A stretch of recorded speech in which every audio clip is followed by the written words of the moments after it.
This is Matthew Morgan coming back with another video. This just kind of came to my mind.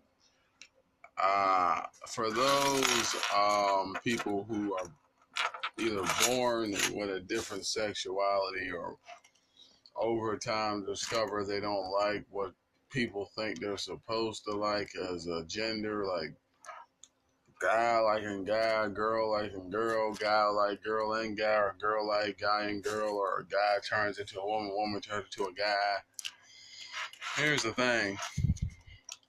Jesus is not going to stop you from changing your gender. Here's why. He wants to see if the people who claim to love you and care about you will do it irregardless of your lifestyle decision. Most definitely your family and your parents. Will they care enough about you to be able to handle the fact that you don't like the opposite gender or sex that you're supposed to?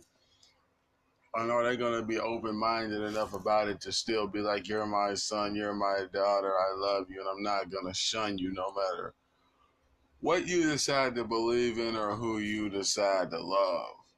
And him allowing you to be like that is God's way of trying to teach your parents or your family or whoever's close to you. You have to understand, in this world, people are not always going to be as you want, do as you want, or say as you want. Sometimes you have to understand, things are not going to always be the way you think they should be or the norm of whatever. But technically, being straight's not even a norm, because there was times when being straight was looked at as weird. How do I know? Because when human beings were first made, people didn't even know their own sexual gender. There was one point when everyone's DNA was the same. Everyone was related. And yeah, I mean, even a woman you have sex with, a man you have sex with, at one point you'd be related to that person. God just pretty much broke up the DNA and made it so people could have sex and be in love and get married and all that. But truthfully, he allows homosexuality and transgender and bisexuality and whatever, I guess, trisexuality and all that other stuff. He's testing people's hearts to see who will be quick to judge and who's quick to understand. Because with each generation, you got different things being allowed to happen. For example, back in the day, if there was a gay person, you had to shun that person or keep them in the closet. Now you can just come out and say you're gay. Most of society will accept you now. Back in the day, you couldn't get pregnant because it was a shame on your family, especially if you were like Christian or something. So you had to send your child to grandma's house to have the baby. Grandma sent her back. She keep the baby and no one knows anything. Nowadays,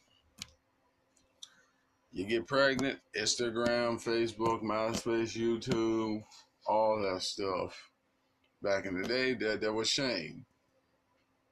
But Jesus is allowing a lot of things to happen to people to test your ability to accept other people for who they either are or who they want to be. And when you pass away, he's going to ask you, why did you hate your child because they decided to be your son decided to turn into a woman, or your daughter decided to be a man? Why did you hate your child because your son decided to date guys and your daughter decided to date girls, or your son decided to date both sexualities and so did your son? Why, instead of learning about why it happened and how it makes that person feel, why did you just decide to shun them and hate them for it? And also, all these young girls out here getting pregnant. For those who do not know, the people that get pregnant young, that's just the Heavenly Father's way of trying to steer you in the right direction so you don't end up ruining your life more than you already did. Oh my gosh, oh, brother. Ooh. Ooh. Damn.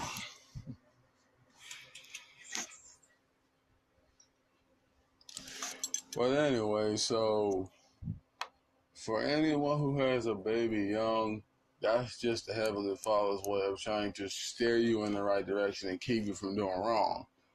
He wants to see if he gives you a baby, will you do better than your parents did to you or worse? And people are just, why is it always the bad people that get children? Why don't the good people ever get them? Here's the answer for that one.